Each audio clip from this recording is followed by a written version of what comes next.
All right, all right, all right. I think we're live. Yes, we are live. Hello, everybody. I hope you're doing fantastic today. I'm your friendly neighborhood Cyberman, the Enderman, the host of the Tech Lounge, CTO, risk advisor for Rhino Cybersecurity. I'm here, we chill with a coffee and talk about Cheers.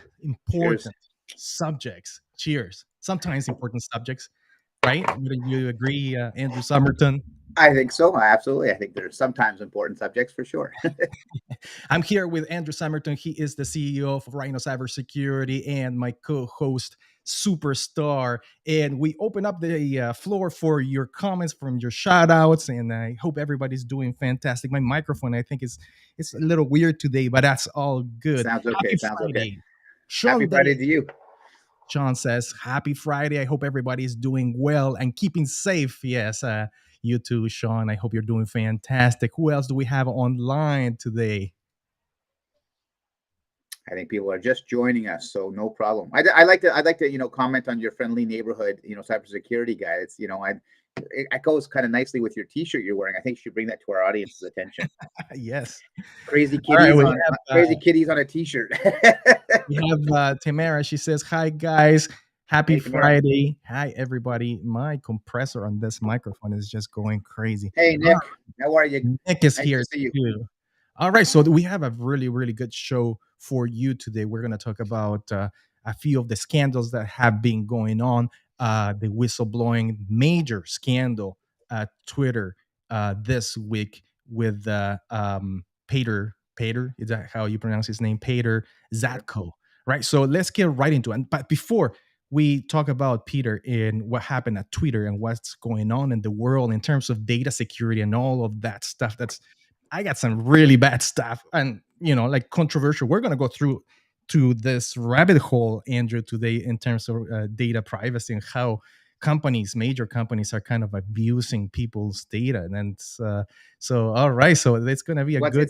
it's fairly new too, right? The whole whistleblowing, because cybersecurity whistleblowing is kind of, there's a lot of it out there. It affects so many people and so many organizations. So it's a really good rabbit hole to go down and understand it, because it's evolving like cybersecurity and like technology. The whistleblowing aspect is also evolving. Good morning, happy Friday, Shengiz. Yeah, so Yeah, so it's going to be really good. It's going to be It's going to be informative, fun. yeah, right. Okay, so let me just power up my machine here, and I'm going to share something with you right now, and just so we can get the ball rolling on this. Can you see my screen? No, yeah, no, I can't. I'm joking. Yes, you can. Okay.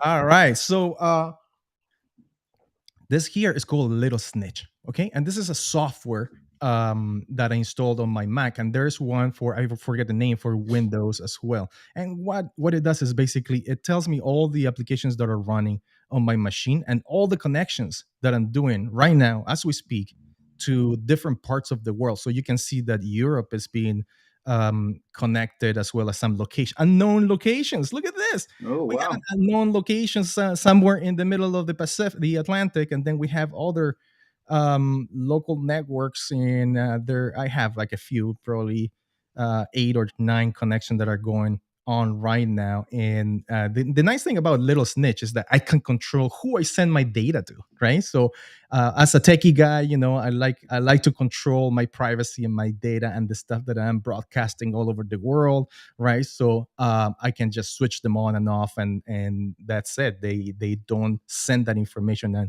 And this is very typical for every computer. So if you have a computer, if you have a mobile phone, or any device that has access to the internet, is constantly sending data everywhere in the world. Okay, let's start up with that. Okay, you don't even know. I love the fact that our show is global, though. That's kind of cool. Yes, yeah. So people in Europe are actually contacting us. I see that. Absolutely, I love it. Yeah. We got people from Australia as well, I guess, connecting to us. Hopefully, it's through the show, and not a malware piece that I have in my computer, right? So, Yeah, that would be bad. all right, let's get on with the show. So, Twitter whistleblower testimony spurs call for tech regulators, and this hit the news in a big way, man. I don't know if you've seen the news on this, Andrew. Yeah. And let me talk about the underlying problem, right? Let's talk about Twitter itself. So Twitter's protections of user sensitive data is so lax that just about anyone can with an account has reason to fear for the security of their accounts, even senators. And this is what Peter is talking about. Company accounts too. Not far-fetched to say that an employee inside the company could take over the accounts of all of the senators in this room. Given the real harm to users and national security, I determined it was necessary to take on the personal and professional risk to myself and to my family of becoming a whistleblower. I did not make my whistleblower disclosures out of spite or to harm Twitter. Far from that, I continue to believe in the mission of the company and root for its success. But that success can only happen if the privacy and security of Twitter's users and the public are protected. In accepting an executive position at Twitter, I made a personal commitment to Mr. Dorsey, the board, the greater public, and myself that I would drive the changes needed at Twitter to protect the users, the platform, and democracy. That's what I'm continuing to do here today. All right, so that's his testimony. What do you think about this? First reactions, everybody, please put them on the chat if you have any reactions to this video and what's going on with Twitter right now. Andrew, what do you think? You know what? It's his tone speaks volumes, right? I mean, he basically puts himself out there. I mean, the gentleman has a resume like you can't understand. I mean, the awards he's won for cybersecurity, the advancement, the company he's worked for. So it's not like he's doing this out of spite. He's literally doing this to better Twitter, better our experience, better our security. And then if you saw his emotion, like when he talks about his family, like it took a lot for him to make that decision to go against the company and let them know that you guys are doing something wrong. And I'm sure he had internal conversations way before he became a whistleblower. The things needed to be fixed, yes. Right? And then now all of a sudden he did it. And it's got to be hard. It's got to be hard. Man, I have a show for you. We're going to go into this rabbit hole of data security. I am assuring you that you're going to enjoy this. What I'm about to show you. So we got some comments from Sean. He says, "Good for him. It takes guts to do what he did. Kudos, absolutely, 100%." Who else do we have in there commenting?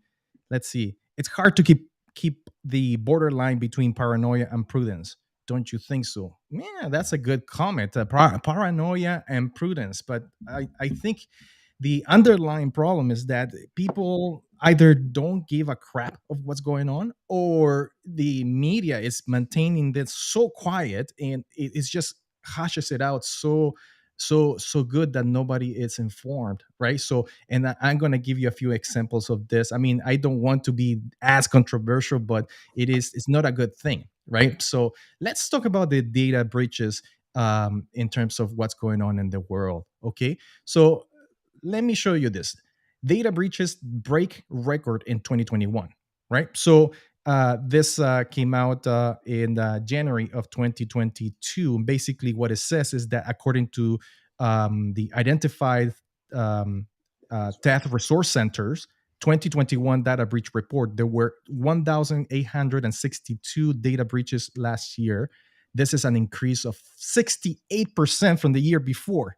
68%. So you can see this, it rose by 68% from the previous year. And so something is going amiss in here, Andrew. Something is going amiss. There is a lot of data breaches, and just because there's no essential practices of good cybersecurity in companies, they're not protecting the data the way they should. And I think to that point, Dan, I think that's where the cybersecurity whistleblowing becomes a factor, because there are so many companies out there that aren't doing what they're obliged to do to protect their data, to protect the privacy, to protect their clients. And so, in good conscience, these people who have this knowledge hopefully are bringing it to the company first, and then are addressing it and fixing it as quickly as possible, or adapting to what they're regimented based on what their rules and regulations are for their organization, their industry. But if not, then people need to know about it, and in good conscience, they need to. It's got to be a moral dilemma, like this gentleman at Twitter, where it's like, am I going to jeopardize my job, my family's future? Am I basically becoming a whistleblower, and how is that going to affect me? Where can I go to protect myself if I bring this to light? And it is a huge rabbit hole, and I feel bad for those people, but we need to be brought to our attention these problems, and these companies need to identify them and fix them.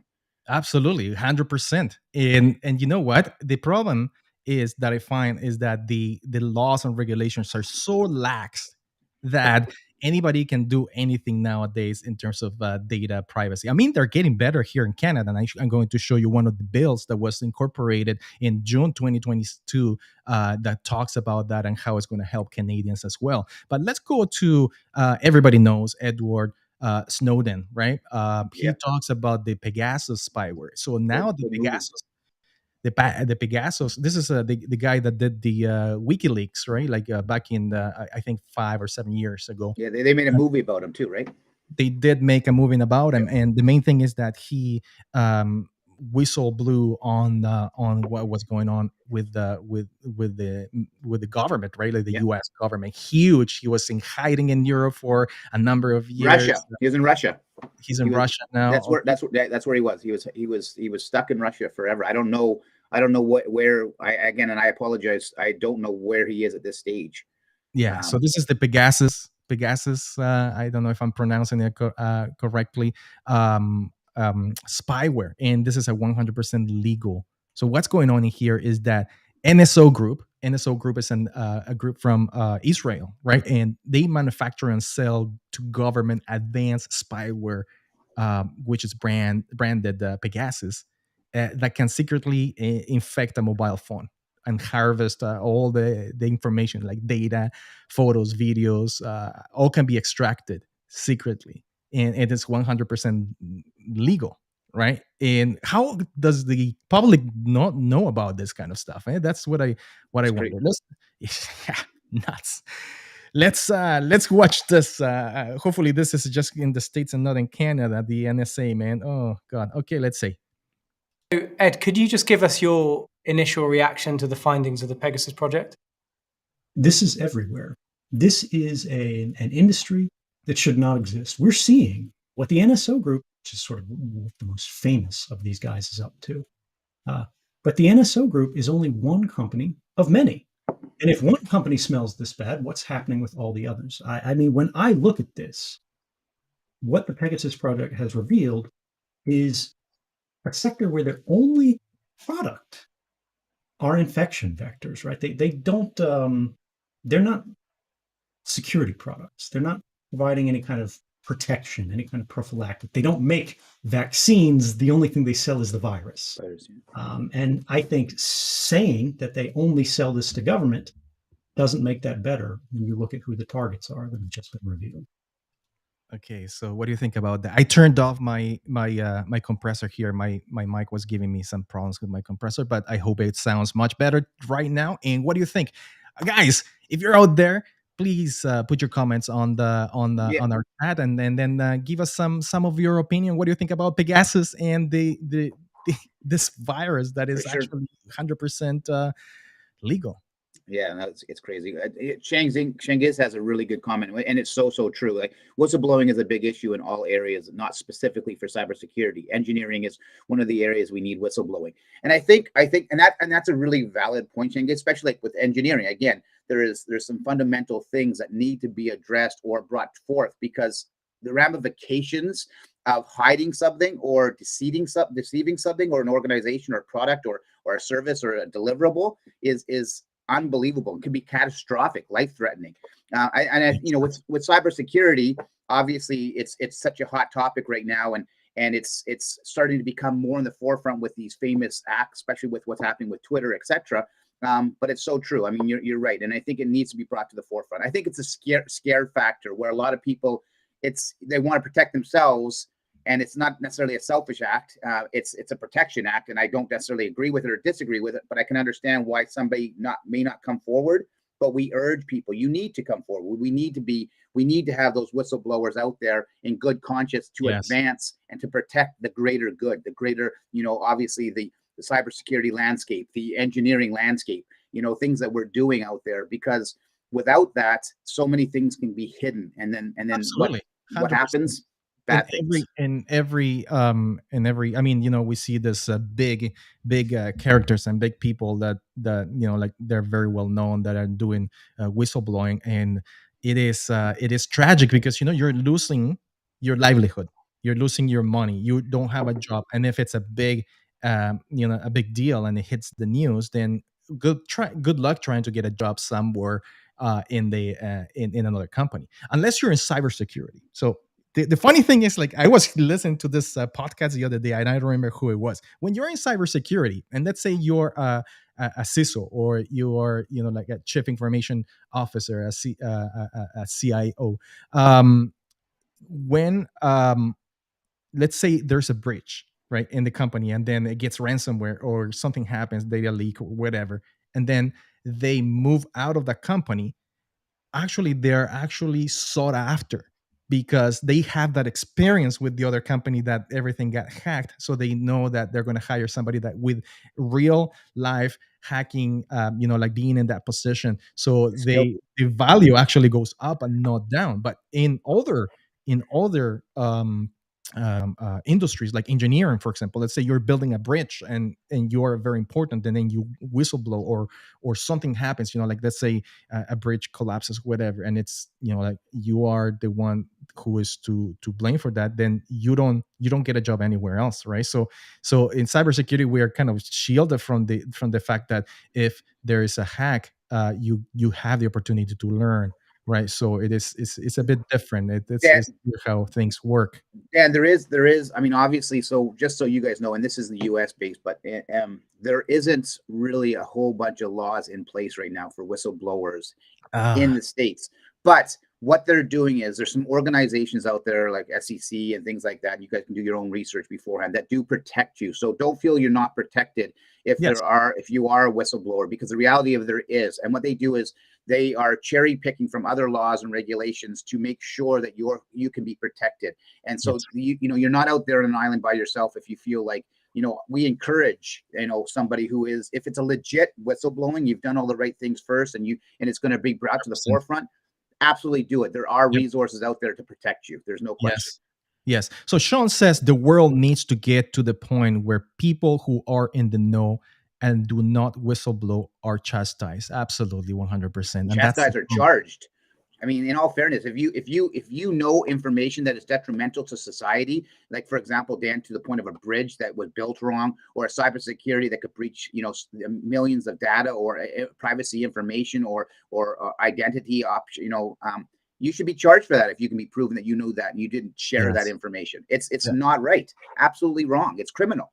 Yes, absolutely. 100%. Let me show you something else. Okay. And this, I picked up this from PC Mag, in about social media itself, and how social media basically, and not just social media, but every single app, how they collect information from people, right? So about Facebook is number one. 86% of your personal data is collected by Facebook. And I'm talking about not just purchases and location and contact info. I'm talking about health information and financial data, sensitive information, like all kinds of stuff they are collecting from you. Instagram is number two, which is a meta product also, right? So number one and number two are Facebook, right? And then you have like Uber, eBay, Just Eat, LinkedIn, and all the other ones that are collecting your data. And you can see here how they, 36%, 29%, they all collect your information. So this is a little worrisome that we don't have the laws.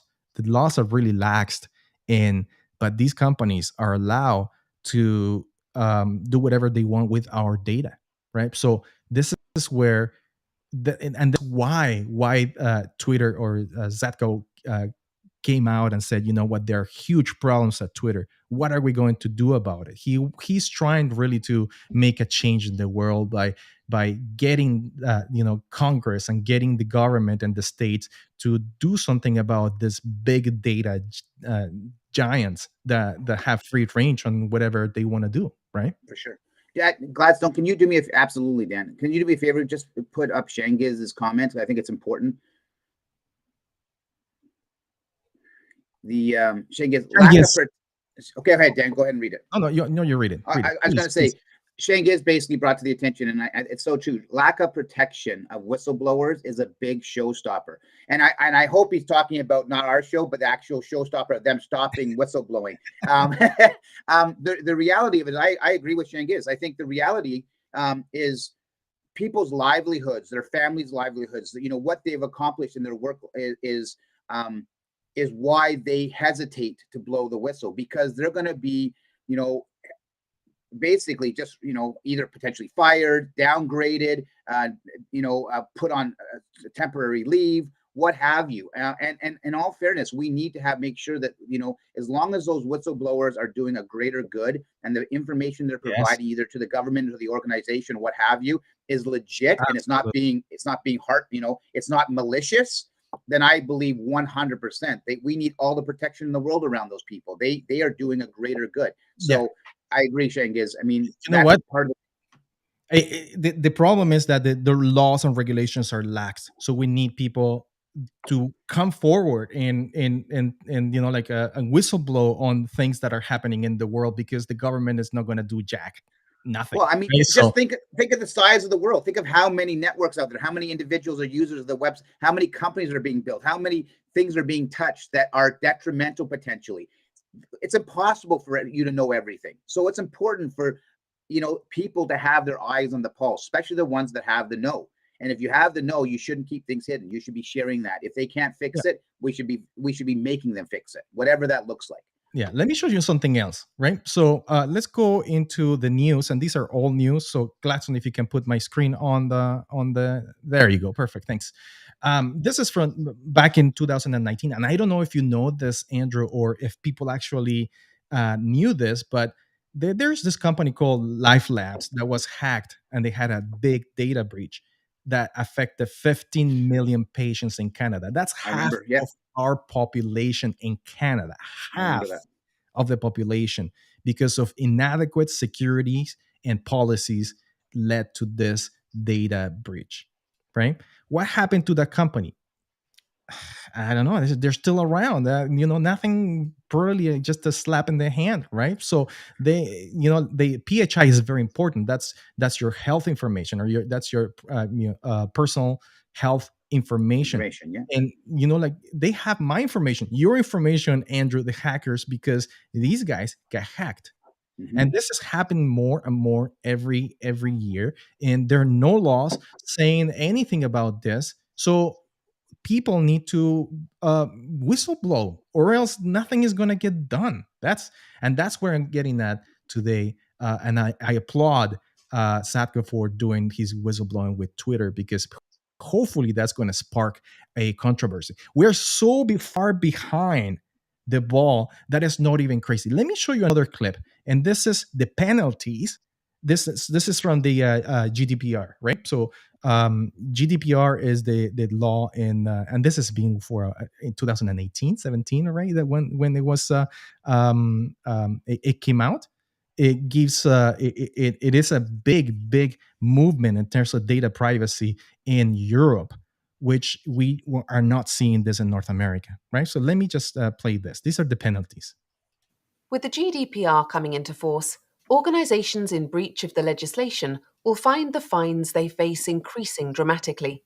From a maximum of £500,000 that the ICO could levy, penalties will then reach an upper limit of €20 million, or 4% of annual global turnover, whichever is higher. She says whatever is higher. She says $20 million or 4%, whichever is higher. So if your company is making a few $1 billion, 4% of that, it's a big, hefty fine for not complying, right?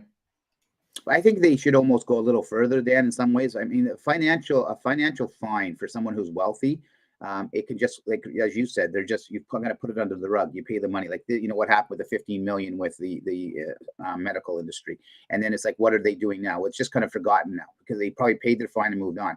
Exactly. I think there should be a bigger spotlight put on these companies as well. Like they should have quarterly or every 6 months or yearly investigations. And we talk about with our organization where we go into companies, we do vulnerability assessments or we do penetration tests, and we offer them MDR solutions, and we protect them with our SOC 24/7. These companies need to, and I know they probably have a lot of this, but is it being regimented or is it being monitored after these breaches? I mean, you should almost hear the follow-ups on some of these companies, not just a $10 million fine, because to them it could be nothing. Well, the companies, they get fined if they don't report it. Every company is supposed to report a data breach as part of the GDPR in Europe. Exactly. 70, they have, I think, 72 hours to report, and that's not in cybersecurity. If you're in cybersecurity, you know that 72 hours after a breach is nothing. That's not time at all, because you're still trying to get things back together and containment in 72 hours, and they give companies 72 hours. Here in Canada and the States, it only applies to certain industries like healthcare and financial, but everybody else, you don't even have to report them, right? It's slowly changing for sure. It's getting worse, and worse. It's getting better.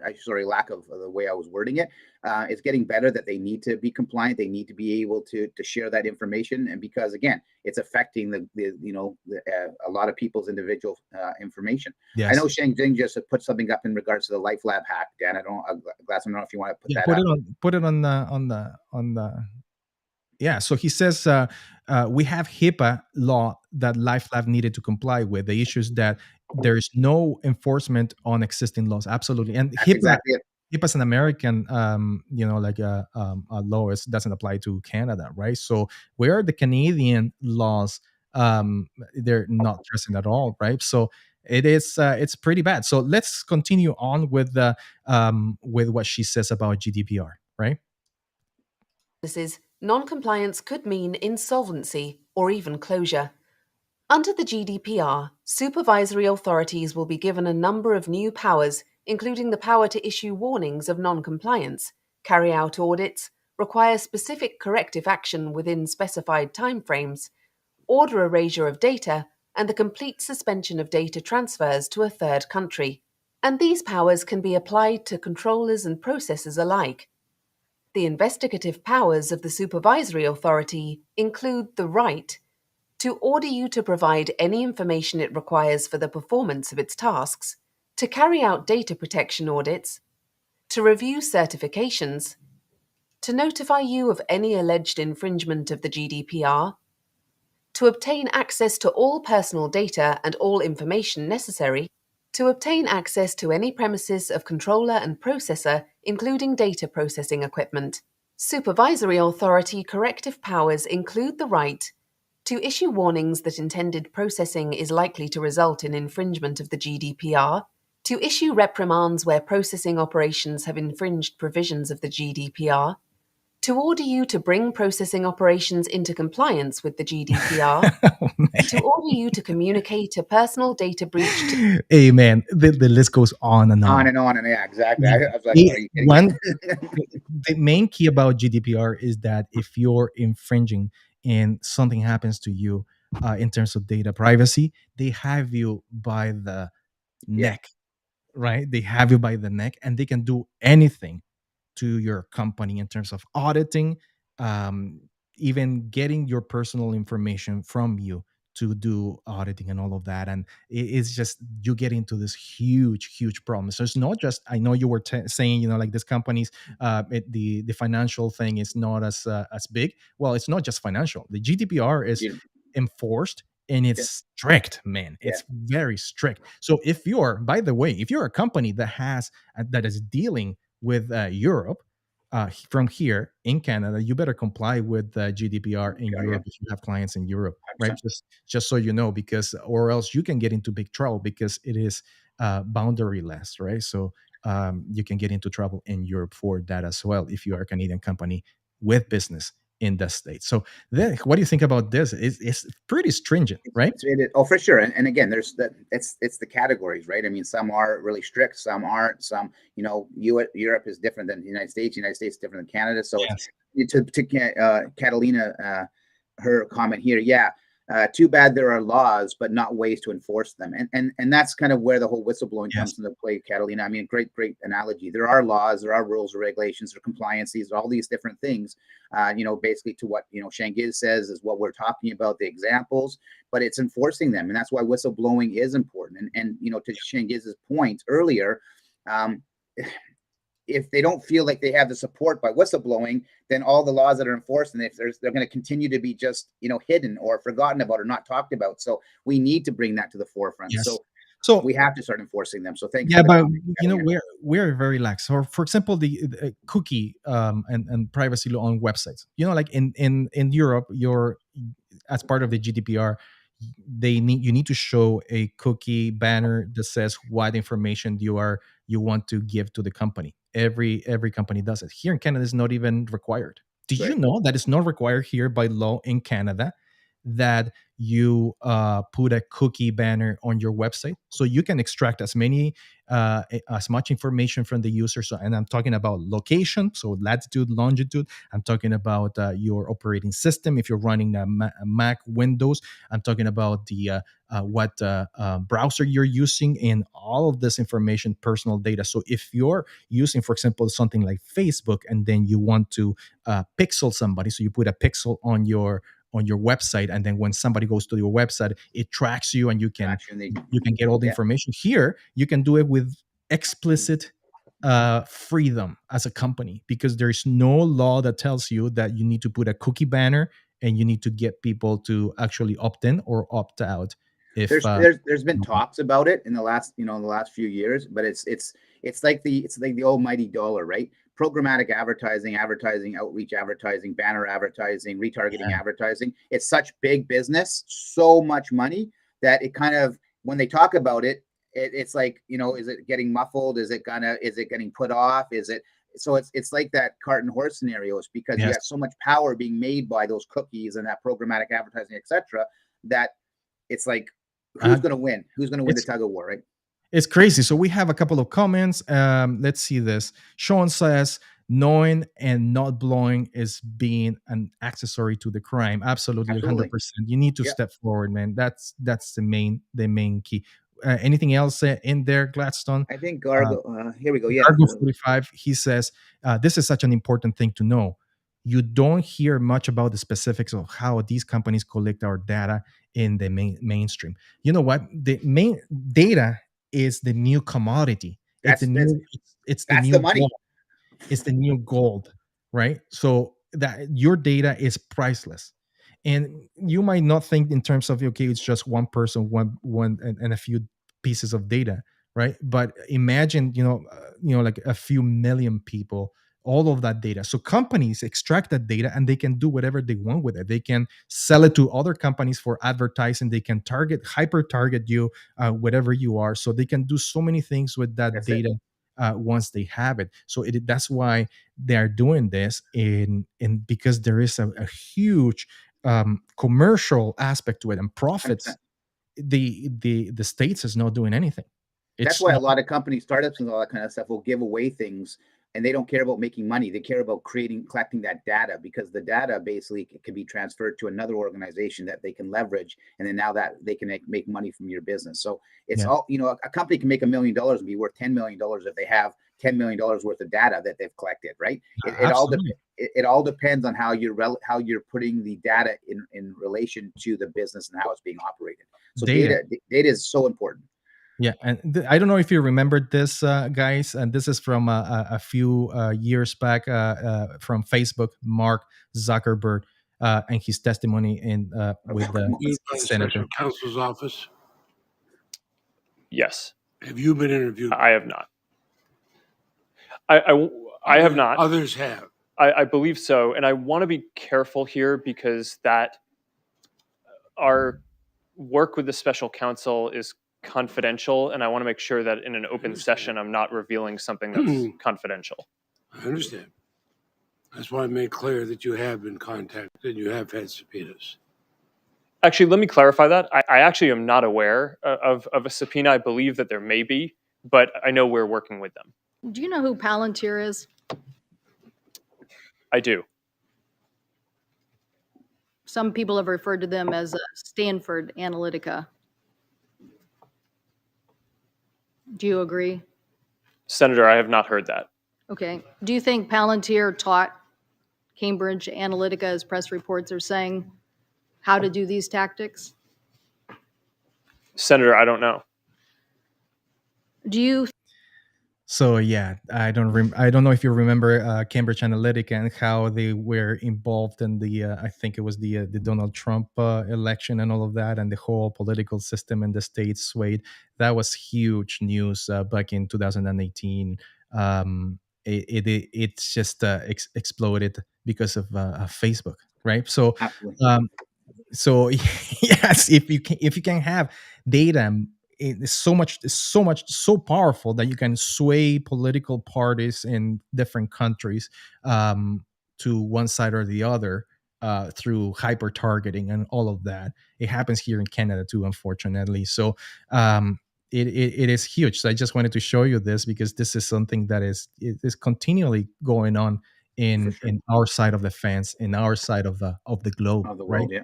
Dan, we So have lots of comments coming through, actually, quite a few, like 3 or 4 yes, good ones. So maybe all we right. should So put those on because it's about being interactive with Nick, everybody. So absolutely, let's show those, Gladstone. huge shout out to Nick. We had a really good conversation this morning, and we interacted. Very nice fellow. He So likes nice to meet him. mountain bike riding just like myself. So we got something in common there. So shout out to you, Nick. He says industry moves so much faster than public policy. By the time government catches up, companies are already moving into different and more complicated methods of collecting data, collecting and using data. Oh, 100% So true. artificial intelligence. Yeah, we Oh, just had a show about that. Absolutely, it's crazy, right? Jesus, man, this is crazy. I mean, I'm sorry, but look at these senators. They look like they're 80 years old, 90 years old. No offense, but they have no clue of what's going on in the world when it comes to data and technology in itself, and even artificial intelligence. There's a huge problem with artificial intelligence and data collection. Did you know that? Yeah, absolutely. Yes. So, any other comments? Yeah, there's quite a few. I know Shingiz has one. Nick has another one. Here we go. A person who has knowledge about something and does not say anything about it's like a big supermarket full of stuff and it's closed. Yeah. 100%. That's why, guys, if you are planning on if you're thinking that you should do a whistleblowing in your company because something is going on, not just on the cybersecurity side, but any malpractice or things that are shady inside of company, you should do that because, as you can see, our legislators are not doing much in terms of that, right? Well, I mean, I think it comes down to support too. I don't think you should ever be in an organization or a culture of a company that makes enhances you to be silent or to take it and not speak up. If you're not feeling confident, if you don't surround yourself, or the company isn't being surrounded and it's deceitful in any way, and you're a very honest, straightforward individual, don't be shy, don't be scared, get that support and definitely speak up because Yes. it's not good basically to keep things in. It's criminal in a lot of ways. So there's no question. Absolutely. And at the end of the show, before the end of the show, I have a couple of links in here for whistleblowing, right? So you can actually visit them if you're thinking about it. So stay tuned. Don't go anywhere. And by the way, let me do a little promotion. We have our Purple Talk newsletter, 4 articles, cybersecurity, IT security articles on LinkedIn. So go to LinkedIn, sign up for Purple Talk right now. Also subscribe to our YouTube channel and visit our website. We have also our monthly newsletter for cybersecurity awareness training for your employees. If you want to know more, if you want them to be on the know in terms of what to do to help you out in your quest to protect your company. So Do those things right now. Subscribe to this channel. All right. So let me show you on the screen. So Gladstone, if you can put my screen on. Yeah, we had another, and we had another one afterwards. Bring Nick's one back up. I'm not sure exactly what it is. It's quite long, but I think it looks interesting. All right. Go ahead. So Glenn, yeah, after this. So weak U.S. privacy law hurts America's global standing. So this article goes on. This is from Wire magazine. How the lax state in the U.S. is actually hurting business, and we like we have the problems with TikTok. I mean, that's a man, one of the worst is TikTok. Did you know that TikTok can collect data and they get processes inside of your phone that can send TikTok any type of information you want? So this is beyond what any app should collect. So TikTok, what it does is basically, if you have it in your phone, take it out immediately because it's not a good thing. What it does is it learns of what other apps are running inside of your computer and sends that information back to TikTok. Did you know that? That is crazy, and I don't understand why nobody says anything about this. If you go into YouTube and search for TikTok snooping on people, you'll find tons of videos about TikTok and what is happening, but nobody's saying anything about this problem. And you know that TikTok, it belongs to the Chinese company, right? So same with WeChat, right? So so just so you know. So it is hurting business, right? But then I want to go into kind of what we're doing in terms of um, um, security, which I'm very glad that this is happening. I'm going to show you what's going on as of June of 2022 in terms of privacy law in Canada. I applaud the government for doing this. Well, not just the government, but everybody that's involved in trying to make things a little better in Canada. All right, so what other questions or comments do we have?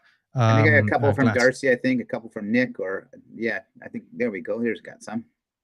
Okay, so Nick says, and there are a few people willing to take jobs investigating these companies, and when they could go and work for the same companies for a much larger paycheck, making whistleblowers a fundamental way to hold these companies accountable. Yeah, of course, give me the money, right? They go where the money is, unfortunately, not where your ethics is, right? So, and that's why we see the CISO or the CIS from Twitter basically crying because he knows that his paycheck is probably cut in half now, if not more.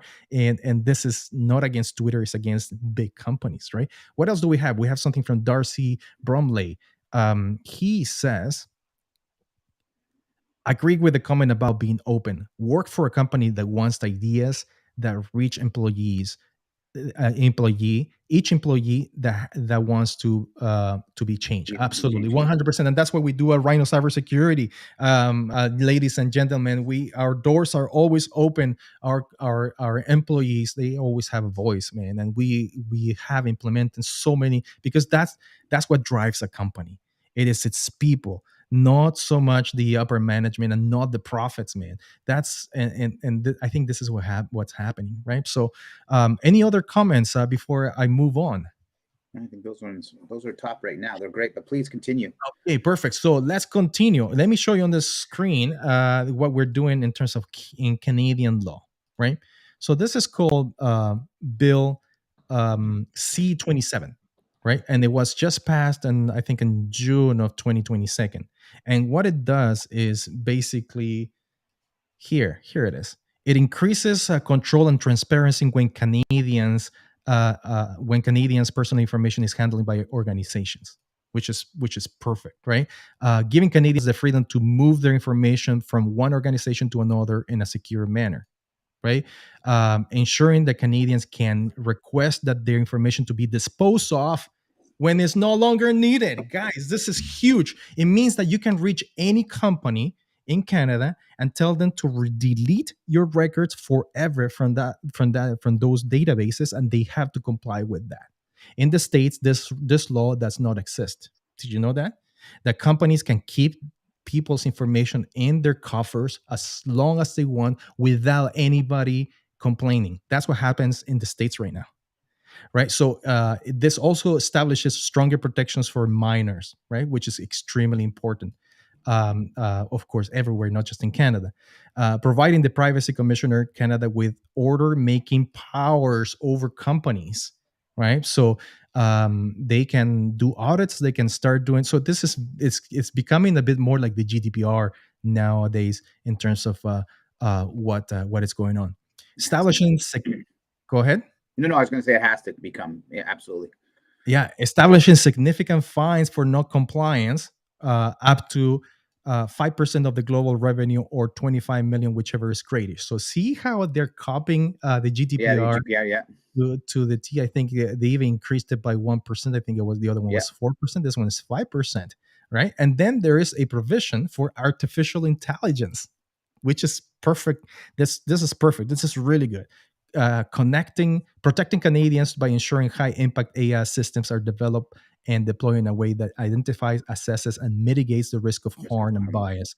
Right. So, establishing an AI and data commissioner to support the Ministry of Innovation, and it goes on and on, outlining clear criminal prohibitions and penalties regarding the use of data obtained by unlawful for AI development. Right. So these are huge. There's a big movement in Canada that talks about privacy and all of that. Right. So if you're outside of Canada, if you're in the States, you're kind of out of luck, right? But if you're in Canada, you're protected as a citizen. And I'm applauding this where we're going with the data privacy in Canada. I think it's a good movement. Now there's always a say and a do, right? you know, so they might be lost, but are they going to be enforced? Well, and that's exactly, I think that's what an earlier guest mentioned, right? I mean, it's having the laws there, but are they going to be enforced? And that's the problem. Our Gladstone also is asking basically, does this apply outside of Canada? And the thing is, every single country globally has their own rules and regulations, and they're adapting and they're getting better and they're getting stronger. But it's about enforcing them, exactly what we're just talking about.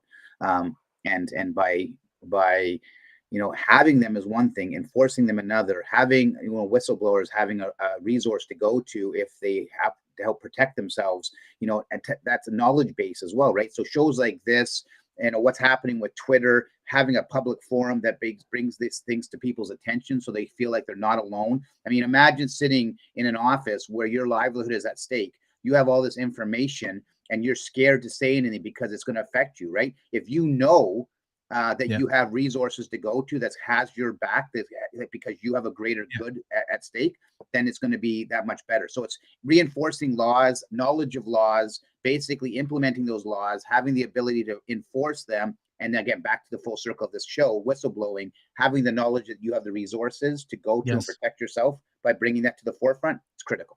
Yes.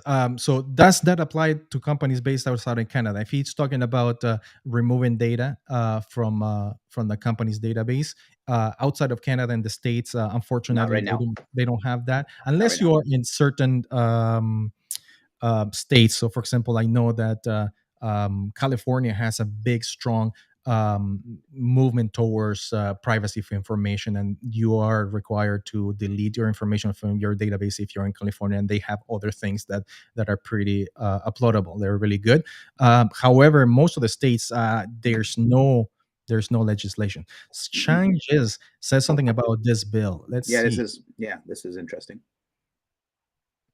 This bill, C-27, is now a law called Working for Workers Act. Another interesting point is that the act is to remove the Canadian experience requirements for foreign trained professionals to get a practicing license in Ontario. Oh my God, that's amazing! I didn't know that. That's great. So what Changiz is saying that, and this is very unfortunate, because we see a lot of people that are very well educated in other parts of the world. They're doctors, they're nurses. 100%. We're like bleeding. We're bleeding for healthcare workers, nurses, doctors, right? So my wife is a nurse, and she gets constantly called from the hospital every day asking her if she wants to take an extra shift because they're short of staff in the hospital, right? So imagine all these people coming into Canada with really good professional decrease in education and experience, and here they're just giving the cold shoulder because They don't you have the they don't have you the don't have absolute. Canadian experience or education, right? And So it's made difficult. It's not like, you're a doctor somewhere and you come here, to your point, using the doctor analogy, and it's like easy for you to, you pass a course or you basically prove your credentials. And then all of a sudden now you can be licensed here. It's like they literally have to jump through hoops, and it's almost more difficult. If not, and again, I don't want to speak out of turn. I don't even know if you have to start from scratch. I have no idea, but it's really difficult from my understanding. I've known people who are doctors from other countries and have come here and they're no longer working yeah, in that field. so Sad, very I'm sad. very happy that this is happening in terms of 100%. increasing the openness. But there's a caveat in there, by the way. The caveat is that I don't know if you've been watching the news. I every day I wake up and I watch the news. I look at the documentaries. I do all kinds of research in my spare time. And there is this thing called education and diploma scams, right? So there's a lot of countries out there, third world countries, where they fake the entire universities Yeah. and they give you diplomas for like a bunch of change, like $1,500, $2,000, even up to $5,000 for a PhD, and they fake everything. Your even the tests. So I was watching this documentary where they would going to do a test, for example, and they give you the answers.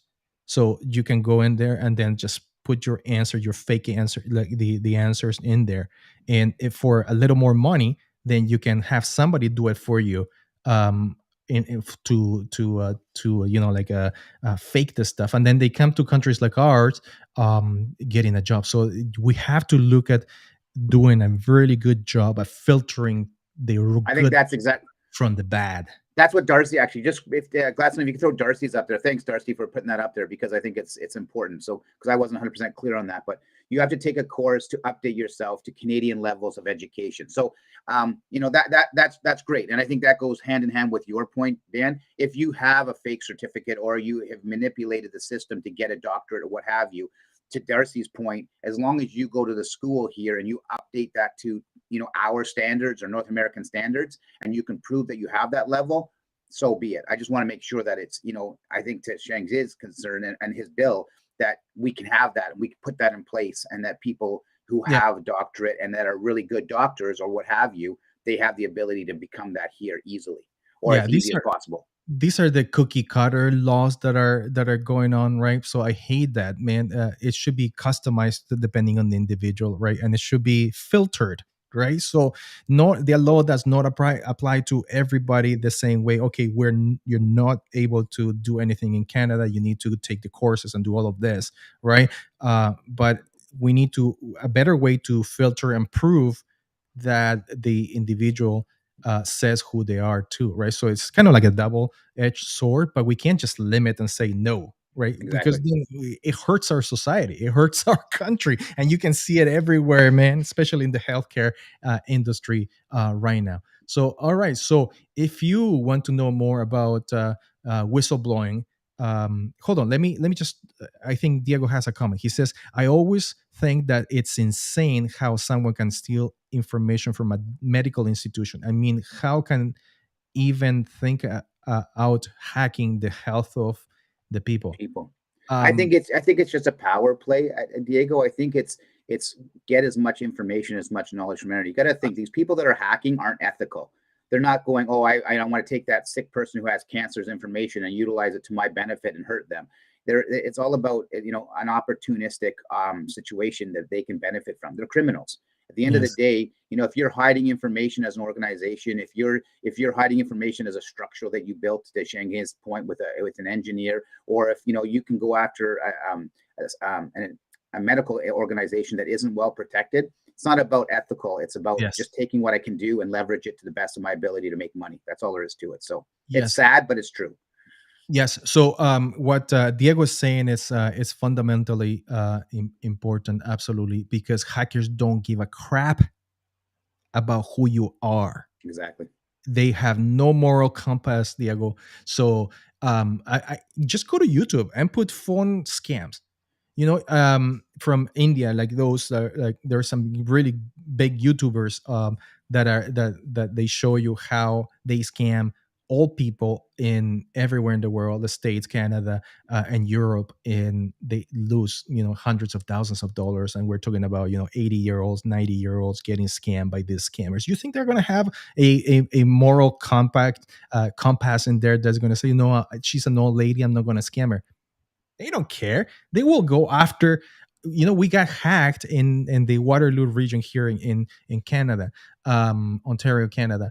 Our schools were like down and they're still down. Like there's still problems with the school, my daughter's school, because the whole board was hacked by hackers. I mean, schools are like they're pretty shoestring nowadays. Imagine getting hacked and now have to deal with this kind of stuff from hackers don't care. They really don't. Hey, Changis has a I was- comment for I was Darcy. Dan, I was going to say exactly. I love this because the people on our show, which I love the interaction. Darcy made a comment, and then Shangian just added to it. So I love the fact that they're talking back and forth, and we're just educating you guys as our audience, which is beautiful. So Dan, Yes. if you maybe we'll do Darcy's first, and then Shangiz, and then back to Darcy again, because I love it. It's a side conversation.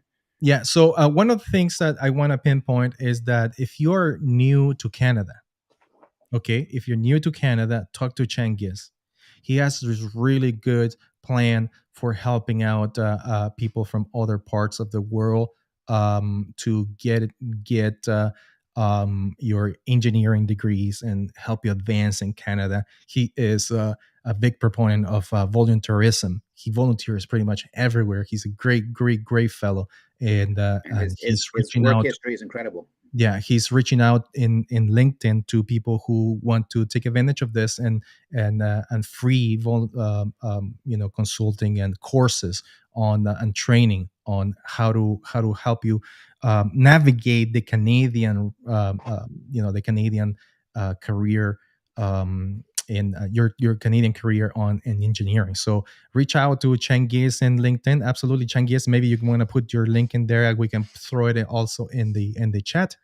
So put So that did comment. Darcy so Darcy, so this is Darcy's comment, Dan. We haven't addressed it yet, and then Shangiz comments to it, and then Darcy comments back again. So we as Canadians don't have all the answers. We need to expand our knowledge base 100%. And you know what? I don't think anybody anywhere has all the answers. To your point, Darcy, I love that. And as Canadians, sometimes or North Americans, we take that assumptive approach that we know everything. And you're right. We need to learn and grow and work together and better our system. And then Shangiz says, yeah, he says, Darcy, not necessarily. If you have the minimum education, had enough experience, you can get a practicing license. What matters is the competency levels of applicants, 100%. And that's what matter everywhere, right? Exactly. And then Darcy comes back and says, and I love it. Beautiful. I totally, he agrees totally, which is beautiful, guys. I love the band. I like it back and forth. It's wonderful. Yeah, and then he puts his link in there. So, Gladstone, if you can put this is Changiz LinkedIn profile. So Changiz Sadr, right? So Changiz Sadr. If you want to, if you are navigating, if you are somebody from another part of the world that just arrived in Canada and you're looking for an opportunity here in Canada to advance your career in engineering, and you have your credentials, and he is. He's willing to help you out through his free courses. So reach out to Changiz. Very good thing. So we have 2 minutes. If you're a whistleblower, we kind of digressed a little bit, but this is good. This is a good conversation. So maybe Gladstone, if you can put let's start with the states.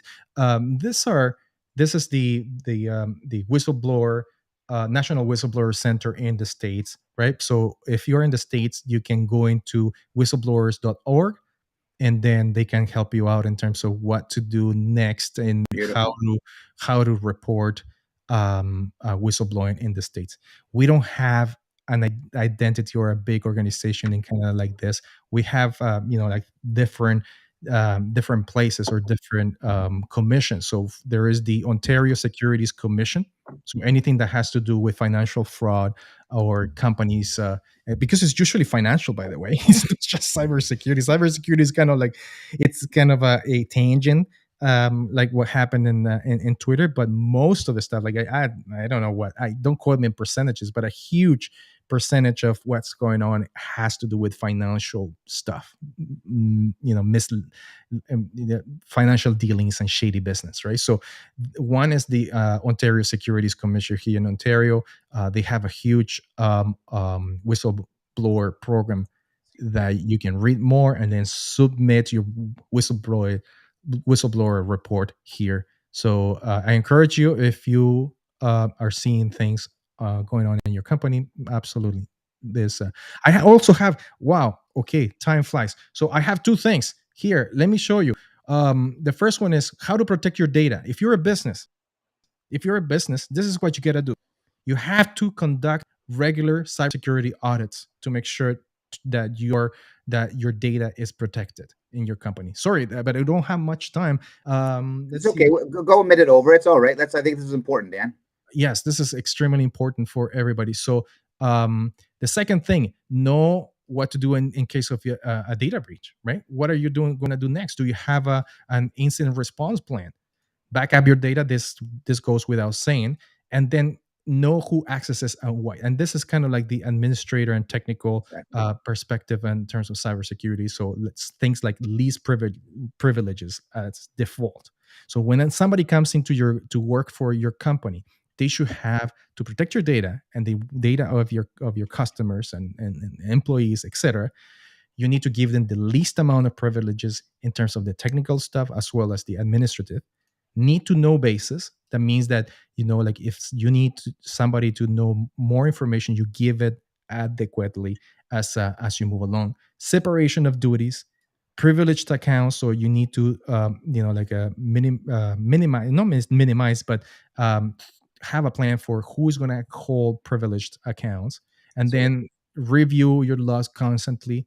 Encryption everywhere, communication, data rest, data in transit. You need to encrypt your communication pretty much everywhere, including email. And the last one, which doesn't protect but it helps, is buying cybersecurity insurance. Absolutely. I was going to say that's like the last line. You ultimately should be protecting your network and your infrastructure first, putting all those top priorities, and then ultimately at the end, because nothing's 100% foolproof, having the cybersecurity insurance also helps protect you. Yes.